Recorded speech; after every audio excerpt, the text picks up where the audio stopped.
আমাদের আমিরও গতকাল বলেছে যে জেনেতন একটা ইলেকশন আমরা চাই না। এই জেনেতন ইলেকশন চাই না মানে আমরা ইলেকশন চাই না, এই বিষয়টা না, একটা ভুল ব্যাখ্যা দেওয়া হচ্ছে এবং সন্দেহ তৈরি করা হচ্ছে। আর জেনেতন ইলেকশন যদি কেউ চান, আমরা তাদেরকেও চাই না, কারণ এরকম জেনেতন ইলেকশন যারা করেছিল তাদেরকে তো আমরা বিতাড়িত করেছি।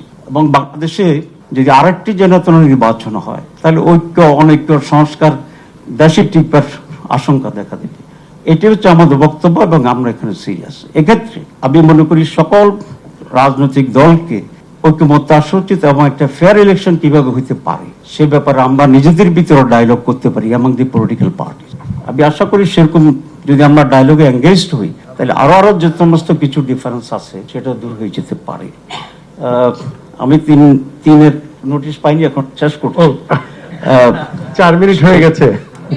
তাহলে ধন্যবাদ। আমার মূল কথা হচ্ছে আমরা দেখাচ্ছিলাম, বাট আমি বলছি তাহের ভাই দেখেছেন। আমার মনে হয় আমি যা বলছি কথাটা ওরা চাচ্ছেন বলি সেই কারণে। আর খসরু ভাই 1 মিনিট এমনি নিয়েছে আমার কাছ থেকে।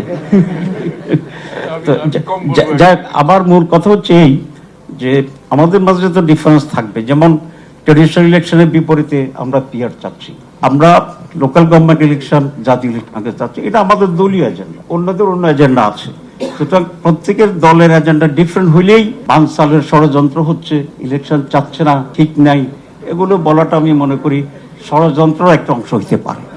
তো সেই কারণে আমি মনে করি আমাদের যে সহযোগভাব আছে, আমাদের যে আন্তরিকতা আছে, আমাদের রাষ্ট্রের ব্যাপারে, দেশের ব্যাপারে যে আমরা সিনসিয়ার আছি, এটাকে সামনে রেখে আমাদের ডিফারেন্সটাকে যত মিনিমাইজ করা যায় through dialogue, inter party through dialogue like this type of seminar, এটা আমাদেরকে সাহায্য করবে এবং আমরা পরাজিত হব না ইনশাআল্লাহ। ধন্যবাদ।